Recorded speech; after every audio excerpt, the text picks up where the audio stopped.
Magandang araw sa inyo, Sir Bob, at sa lahat ng tumatangkilik ng inyong channel. Tawagin niyo na lang akong Nikki, taga Zambales. Meron sana akong karanasan na nais ibahagi sa inyo. Tungkol ito sa nangyayari noon sa bahay namin tuwing sasapit ang 3:00 ng madaling araw. Dalawa kaming magkapatid at ako ang panganay.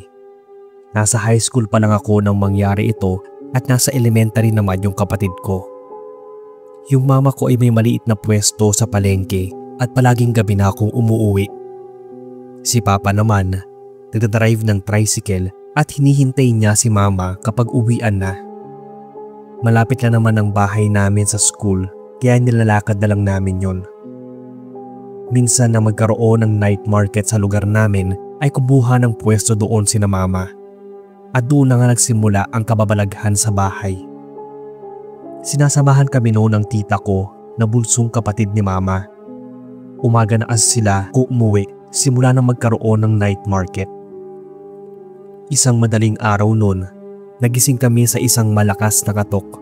Kaya agad akong bumangon para tingnan kung sino yon. Tinanong ko kung sino yung kumakatok.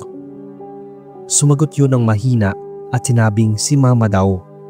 Boses talaga ni mama, kaya mabilis ko yung binuksan. Pero pagkabukas ko ng pinto, nagtaka ako dahil walang tao sa labas. Lumabas pa nga ako para tingnan kung dumating na nga sila. Pero wala talaga. Kaya sinara ko na lang ulit yung pinto at bumalik na sa pagtulog. Saka ko lang naalala nun na may dalang susi sina mama kaya hindi na dapat sila kumakatok. Sumunod na araw, ganoong oras, 3:00 ng madaling araw ay muli kaming nakarinig ng pagkatok. Mas malakas na ito kesa nung nakaraan. Nang sabihin ko kay tita na huwag niyang bubuksan dahil madala namang susi sina mama ay hindi siya nakinig sa akin. Baka daw nakalimutan nila yung susi. Kaya tinanong niya kung sino yung kumakatok. Hindi raw yun sumagot kaya muli niyang tinanong. Wala pa ring sumagot. Kinabahan na raw siya kaya hindi na niya muling tinanong pa at pumalik na sa kwarto namin. Mga bandang 5:00 ay narinig na namin yung boses ni mama at papa. Medyo napanatag na yung loob ko noon kasi sila na nga yung dumating. Naalala ko pang itanong noon kay mama kung umuwi ba sila ng bandang 3:00. Pero hindi raw. Tuloy-tuloy lang daw sila sa pagtinda hanggang mag-umaga. Nagkatinginan kami noon ni tita. Naikwento namin na may kumakatok sa bahay ng madaling araw. Mahigpit naman ipinagbili ni mama na huwag namin bubuksan ang pinto kapag ganun. Kinagabihan noon ay binili na lang umaga na sila uuwi at i-double check ang mga lock ng pinto. Ganoon na nga ang ginawa namin ni tita. Niligyan pa nga namin noon ng harang na upuan yung pinto. Paniguradong walang kahit sino ang makakapasok. Hindi namin inaasahan na sa 3 gabi ay muli kaming bubulabugin ng malakas na katok. Malalakas na katok na tipong ayaw magpatulog. Hindi namin yun pinansin ni tita. Pare-pareho kaming nakaramdam at kinakabahan. Huminto yun ng ilang minuto. Nakahinga kami ng maluwag. Nagdidikit na noon ang kapatid ko sa amin dahil natatakot na rin sa mga naririnig niya. Akala namin ay tuluyan na yung hihinto. Pero maya-maya lang ay muling kumatok ang kung sino man ang nandoon. Mas malakas at parang nanggigibain na yung pinto. Nagtakip na kami ng tenga at nagsitalokbong ng kumot. Maya-maya ay narinig namin ang boses ni papa.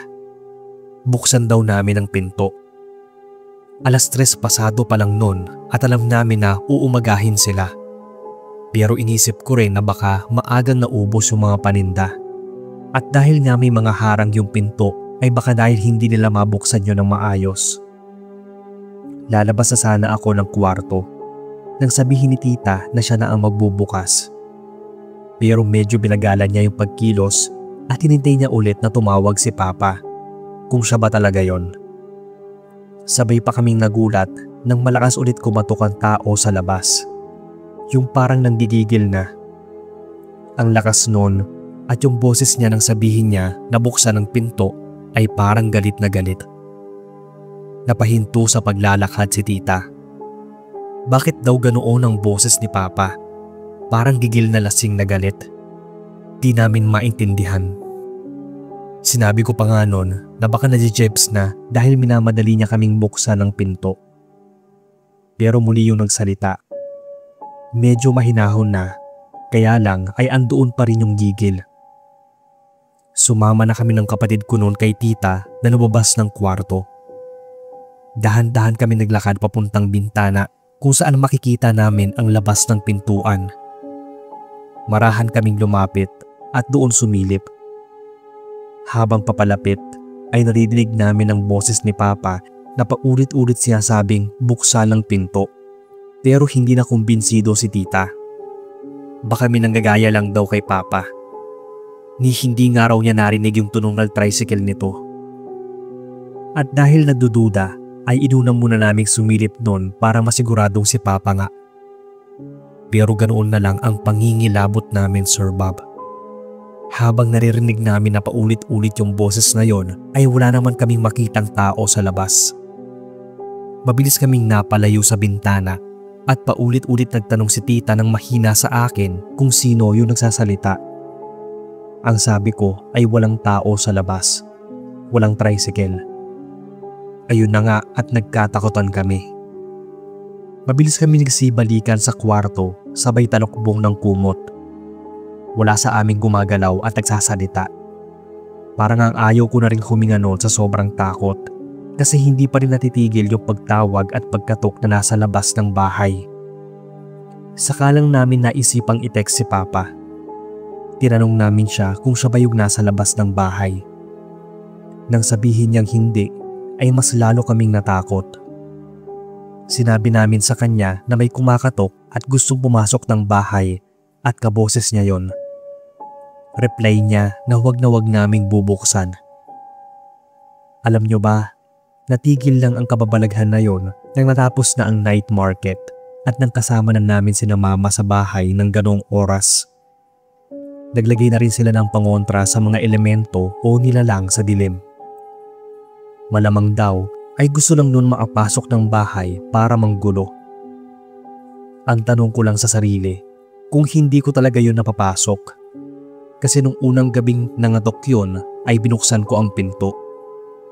Pero so far, wala naman kaming naramdamang kakaiba sa loob ng bahay, maliban lang sa mabibigat na yabag sa labas ng bahay. Ang tanging nakapagpaalis ng takot namin ay nang muling mabless yung buong bahay. Pero magpasa hanggang ngayon ay pumipiksi pa rin ako at biglang kinakabahan kapag nakakarinig ng biglang katok, lalo kapag gabi o madaling araw. Hindi na siguro mawawala sa sistema ko yon. Kumbaga, trauma response. Pero okay nga yun. At least, mas maingat at hindi basta nagpapapasok ng kahit sino. Maraming salamat po sir sa oras at sana ay mabasa ninyo itong kwento sa channel.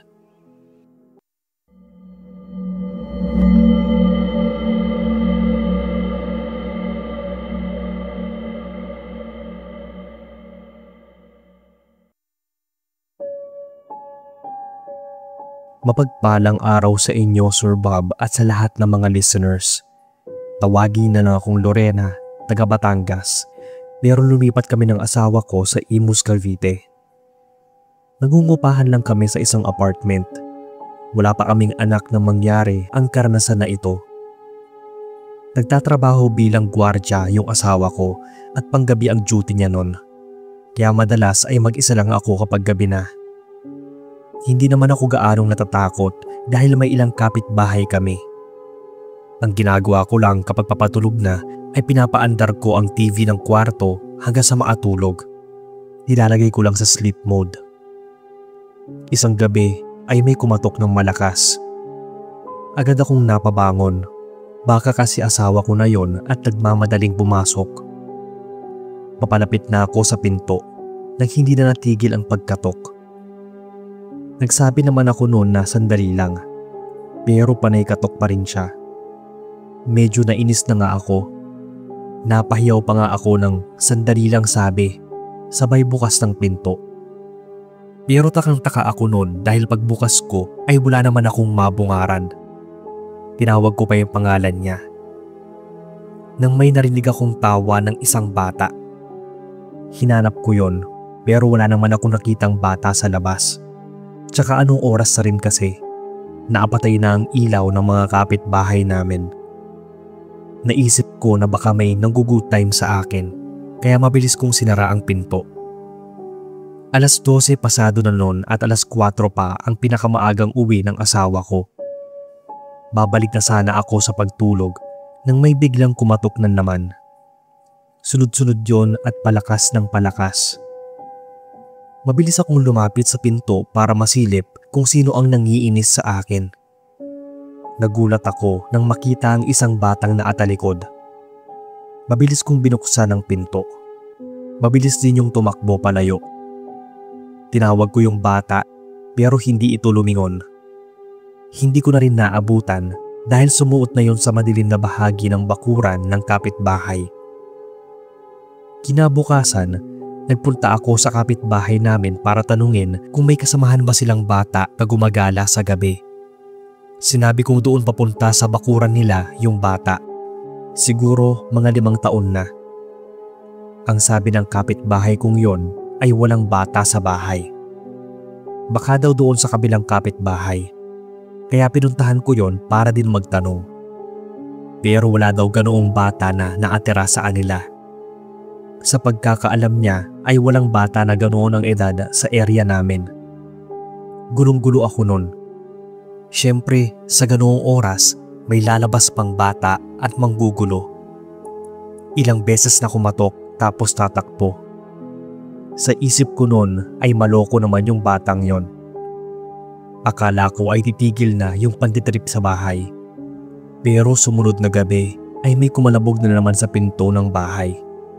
Katok na may kasamang pagkalmot ba. Hindi ako kumibo at dahan-dahang lumapit sa pinto. Balak ko sanang buksan bigla at kulatin kung sino man yung nasa labas. Pero ako yata yung mas nagulat dahil pagbukas ko ng pinto ay walang tao. Pagsara ko, naulit yung pagkatok at pagkalmot sa pinto.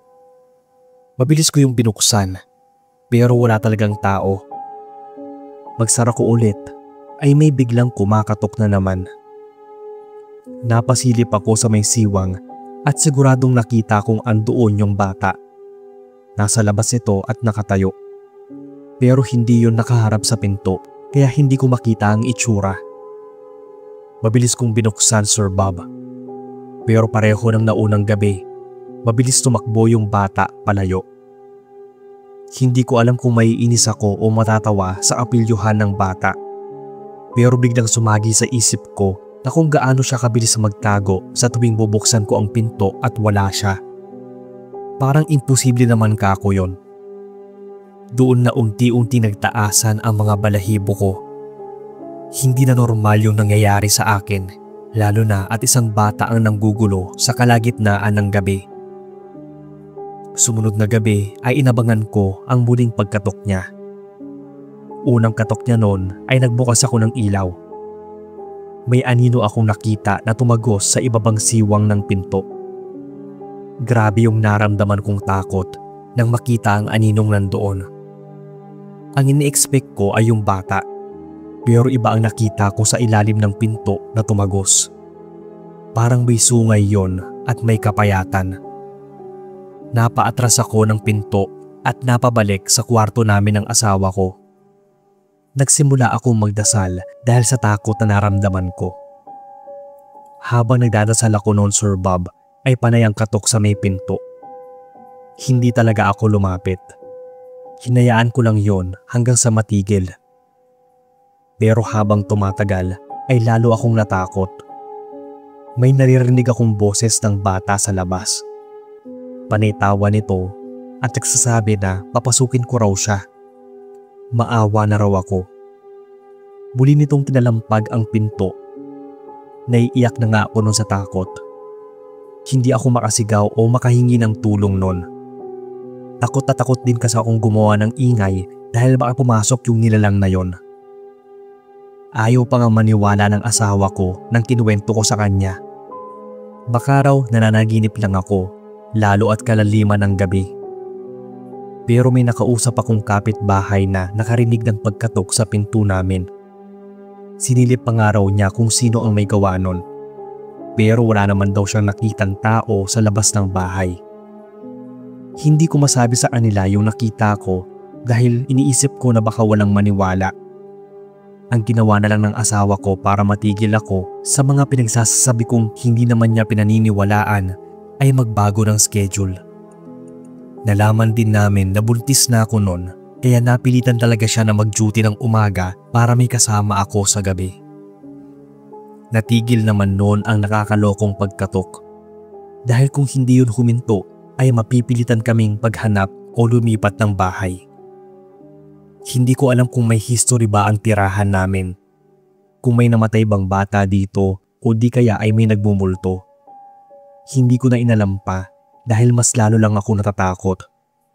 Kahit nga araw noon ay kinikilabutan ako. Hanggang dito na lang Sir Bob ang kwento ko. Sana ay manaritin niyo ito sa inyong channel.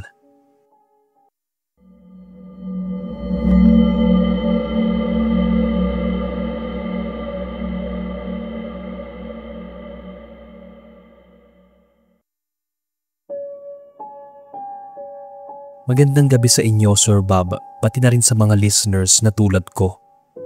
Tawagin na lang po akong Luis. Masasabi kong isa na yata to sa mga nakakatakot na naranasan ko sa tanang buhay ko. Nangyari to nung mag-isa lang akong nanonood ng TV sa sala namin. Ako pa lang yung anak noon ni na mama at nasa high school na ako. Maagang natulog sina mama at papa dahil may trabaho sila kinabukasan. Bakasyon nun kaya wala akong pasok. Hinahayaan nila akong manood ng TV kahit magdamagan pa. Naalala ko pa na umaambon-ambon sa labas. Tuwang-tuwa ako sa panonood ng paborito kong cartoons. Yung bintana namin ay yari sa salamin. Kapag ganong umuulan ay nagiging malabo yung salamin kaya hindi agad kita ang nasa labas. Mga ilang sandali noon ay parang may narinig akong kumakatok. Napasilip ako sa pinto pero wala namang tao doon kaya mabilis ko rin sinara yung pinto. Maya-maya ay may kumatok ulit pero hindi ko narinig na mula yun sa pinto. Hinanap ko pa noon kung saan nanggagaling yung pagkatok. Hanggang sa mapansin ko na may figura sa labas ng bintana. Doon ay may nakita akong kamay na kumakatok. Hindi ko maaninag yung itsura nun kaya dahan-dahan kong nilapitan. Patuloy yon sa pagkatok sa bintana namin. Pabilis ng pabilis yung pagkatok na para bang gusto nitong basagin yung salamin at pumasok. Medyo kinabahan naman ako nun. Pero lumapit pa rin ako para tingnan kung sino ang nasa labas. Dahan-dahan kong pinupunasan yung salamin at unti-unting luminaw yung figura ng taong kumakatok sa labas ng bintana. Unti-unti ring dumukob yung takot nun sa katauhan ko. Kilabot na may kasamang inis ang naramdaman ko. Dahil nga sa nakikita niya ako ay panay pa rin ang katok nito. Nang tumambat sa akin yung itsura ng kumakatok ay namanhid yung buo kong katawan at nanlaki ang ulo. Hindi ko na nga yun maramdaman sa sobrang takot. Ang nakita ko sa labas ng bintana ay walang iba kundi sarili ko mismo. Naatingin sa akin at naangiti ng nakakaloko. Para akong naistatwa sa kinatatayuan. Hindi ako makapaniwala sa nakita. Hindi ko na malayan na wala na pala yun. Para akong nanaginip ng gising. Dahil sa takot ay ginising ko sina mama pero hindi nila naintindihan yung mga sinasabi ko. Nagulat na lang sila kinabukasan na andoon ako sa loob ng kwarto nila. Doon na ako nakatulog sa lapag. Nang ikwento ko sa kanila yung nangyari ay dahil daw sa panonood ko yon hanggang madaling araw. Naghahalo na yung antok at pagod ko pati na yung imagination. Nagkasakit ako noon. Pabalik-balik yung mataas na lagnat at tuwing gabi lang yun nangyayari. Sa tuwing nilalagnat ako ay may nararamdaman akong kakaiba sa loob ng kwarto. Kaya madalas ay napapatingin ako sa may bintana. Hindi ko alam pero parang hinahatak ako ng mga mata ko doon. Naalala ko na naman yung kumakatok sa bintana nung isang gabi. Minsan pa nga ay nakarinig ako ng katok. Akala ko sina mama o papa. Gabing-gabi na yon. Kaya bumangon ako para buksan yung pinto ng kwarto. Pero wala akong napagbuksan nun. Sunod ay hindi nakatok ang narinig ko kundi mahinang pagsitsit. Galing yon sa labas ng bintana. Ayoko na sanang tingnan kung sino yon, pero kahit anong pilit kong di tumingin ay hinahatak ang mga paningin ko papunta doon. Nang makita ko kung sino yung sumisitsit, bigla na lang nanlambot yung tuhod ko. Ang alam ko ay naatitig lang ako doon sa kamukha ko. Pero ang sabi ni na mama ay nakahandusay na daw ako sa sahig. Dinala nila ako sa ospital. Pero ilang araw na ay hindi pa rin ako gumagaling. Pakiramdam ko noon ay para akong laging wala sa sarili. Pinasya din ni na mama na ipatingin ako sa isang manggagamot. Nung una ay wala itong makita o maramdaman sa akin. Pero nang idampi niya yung kamay niya sa noo ko, nasabi niya na may nanggugulo daw sa akin. Hindi raw niya matukoy kung elemento ba yon o multo. Ang sabi naman nun, wala raw itong balak na saktan ako. Ang gusto lang nito ay takutin ako. Mukhang matagal na raw akong binabantayan nun. Naghahanap lang ng tiyempo. Hindi ko na alam kung paano ako gumaling at nilubayan ng kung anumang elemento yon. Nagpamisa at nagpabless si na mama nun sa bahay. Ever since mangyari yon ay medyo natakot na akong tumatabi sa may bintana. Umiiwas na nga akong mapatingin lalo pag gabi. Minsan, parang nakikinita ko pa nga yung sarili ko na naatingin sa akin sa may bintana. Naatingin ng mapang-asar. Alam niyo yon? Lahat na lang ng salamin, kinatatakutan kong tingnan. Katakot-takot din na parang pang-aasar ang nangyayari sa akin noon habang nag-aaral ako sa high school. Yung alam na nilang natatakot ako pero aabutan pa rin ako ng salamin. Naikwento ko kasi sa kanila yung nangyari sa akin. Hindi lang salamin ang nagpatroma sa akin noon kundi yung tunog ng katok. Meron pa pala akong isang karanasan tungkol sa pagkatok na yan. Yun yung sobrang nagdeliryo ako. May kumatok noon sa bintana at kitang-kita ko na si Papa yon. Kaya kahit masamang-masama ang pakiramdam ko ay binuksan ko. Pero nang muli kong tingnan ay wala nang tao sa labas. Tapos bigla na lang nung pumasok ng kwarto si Papa. Bakit daw ako bumangon at sinong sinisilip ko sa bintana? Akala ko kako ay andoon siya sa labas. Doon ko lang napagtanto na hindi lang ako yung ginagaya ng nilalang na yon, kundi pati sina mama at papa. Kung doppelganger ba ang tawag doon o may iba pa, wala akong ideya nun. Hanggang sa tumanda-tanda na ako at nahilig sa pakikinig ng mga horror stories. Dahil sa dami ng mga totoong kwentong katatakutan at may halos katulad ng na-experience ko, baka nga may doppelganger kami. Ngayon naman ay wala nang kumakatok sa bintana sa bahay. Hindi na rin nagpaparamdam ang kung sino mang multo o anumang elemento yon. Ito lang po ang kwento ko, Sir Bob. Sana ay mabasa ninyo at ma-narrate sa channel nang mapaenggan ko naman.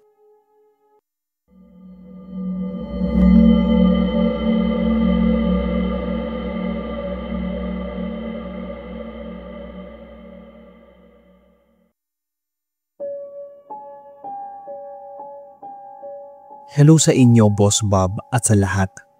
Tawagin na lang akong Brianna, taga Malate, Manila. Isa ako sa palaging nakikinig sa inyo. Madalas kong paingga yung mga kwento nyo kapag break time sa trabaho at bago matulog. Isa nga kayo sa paborito kong narrator pagdating sa mga horror stories. At sa totoo lang, gustong gusto ko yung mga real life horror stories ninyo. Kaya naisip ko rin magbahagi sana nitong kwento ko para naman mailahad ninyo sa channel. Karanasan ito ng pinsan ko na nag-aaral sa ibang bansa. Itago na lang natin siya sa pangalang Joanna. Lumaki sa ibang bansa si Joanna at katulad nga ng ibang lahi ay lumaki itong liberated at independent. Nang tumapak ito ng 18 years old, humiwalay na siya ng tirahan. Ayaw daw talaga noon ni na tita pero mapilit itong si Joanna. Yun pala ay kasama niya doon yung best friend niya. Wala na rin nagawa si na tita dahil gusto nga nitong maging independent. May kamahalan din yung nakuha nilang apartment. Wala pa gaanong kapitbahay. Sa California pala sila nag-migrate nung nasa elementary pa lang kami. Yung bahay na nakuha nila, walang gate pero malawak ang bakuran. Ang sabi, kahit sino ay pwedeng lumapit sa bahay nila na hindi gaanong napapansin. Kaya nababahala din dun si na tita. Kwento ng tita ko nung nang bakasyon sila dito sa amin. Mabigat daw talaga ang pakiramdam sa bahay. Kaso lang ay nagustuhan niyo ni Joanna na walang pakialam sa paligid. Nang makita niyang malaki ang 3 bedroom at kitchen nun ay hindi na nito pinakawalan. Double doors din ang bahay. May screen at wooden door. May peephole naman daw kaya safe. Kwento nitong pinsan ko in English pero itatranslate ko na lang sa Tagalog. First night daw dala ng BFF niya sa bagong bahay ay nagparty sila ng mga kaibigan. Madaling araw na raw natapos at nag-uwian naman ang lahat. Kaya nagtaka daw siya noon. Siguro bandang 2:00 o 3:00 ay nagising siya sa isang katok. Witching hour daw kaya medyo nakaramdam siya ng kilabot. Inexpect daw niya na isang kaibigan niya ang bumalik dahil baka may nakalimutan lang ito. Nabilinan daw siya noon ni tita na kapag may kumatok ng alanganing oras ay huwag niyang bubuksan. Huwag din daw siyang magtanong kung sino ito at magpailaw. Silipin lang daw niya sa peephole para safe. Maliwanag daw ang mga bili ni tita sa kanya. Pero may katigasan talaga ng ulo itong si Joanna. Humihikab pa nga raw siya nang tinanong kung sino yon. Nang hindi sumagot ay inulit niya ang tanong habang papalapit daw siya sa peephole. Narinig daw niya na may sumagot. Pero hindi malinaw kaya pinaulit niya kung sino yon. Ganoon na lang daw ang kilabot nang marinig niya ang boses. Hindi raw siya pwedeng magkamali dahil rinig na rinig niya yung boses niya sa labas. Nanginginig na raw siya nung lumayo sa may pinto. Pero muli daw niya itong pinakinggan. Naririnig niya ang malalim nitong paghinga. Mahina daw niyang tinanong kung sino ulit yon. Babagal daw itong sumagot na, "It's me. Open the door." Yung paghinga daw nito ay napalitan ng parang mabagal na pagbuka ng bibig na may tunog. Yung tunog na parang naghihingalo. Sunod daw nun ay mabibilis na pagkalmot sa pinto. Yung nakaangilo daw. Kaya medyo nagpanik na si Joanna. Hanggang sa magising yung best friend niya. Nagtaka daw ito kung anong ginagawa niya at nag-iingay siya. Hindi raw siya maapagsalita nun at tinuro lang yung pinto. Marahan namang lumapit daw doon yung kaibigan niya at sinilip yung peephole kung sino ang naroon. Hindi pa daw yun gaanong maaninag ng kaibigan niya at nagkukusot pa ng mga mata. Pero nang makita daw nito kung sino ang nasa labas ay nanginig daw itong napaatras. Naguluhan daw ito bigla at ayaw rin lumapit kay Joanna.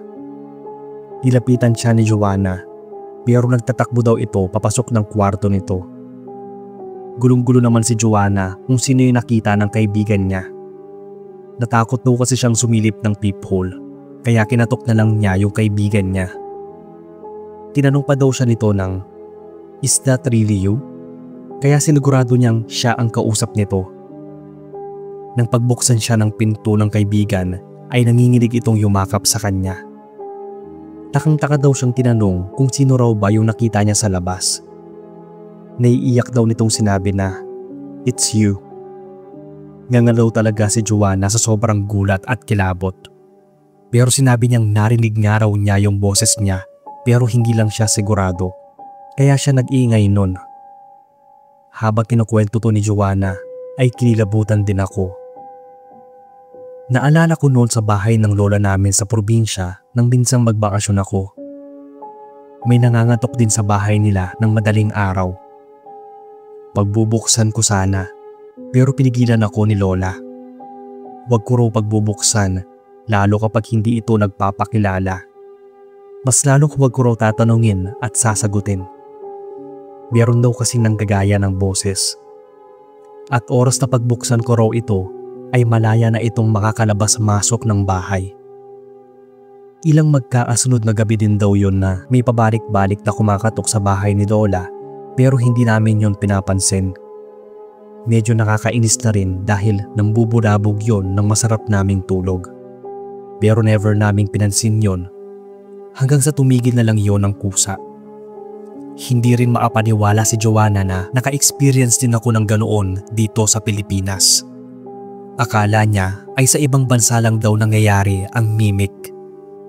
Sabi ko nga sa kanya, mas malala pa dito kasi minsan aswang yung nanggagaya. E di nagkatakutan lang talaga kami habang nag-uusap. Kinuwento daw niya yon sa ibang mga barkada niya, pero karamihan sa kanila ay hindi naniwala. Papansin lang daw siya. Buti na lang daw at isa ako sa mga napagkwentuhan niya nun. Iba rin kasi kapag may ka-share ka ng almost the same experience. Naiintindihan niyo ang takot ng isa't isa. Ito lang po Boss Bob ang stories namin ng pinsan ko. Tuloy lang po sa pag-upload ng stories dahil lagi naman ako nakikinig. More power sa inyo.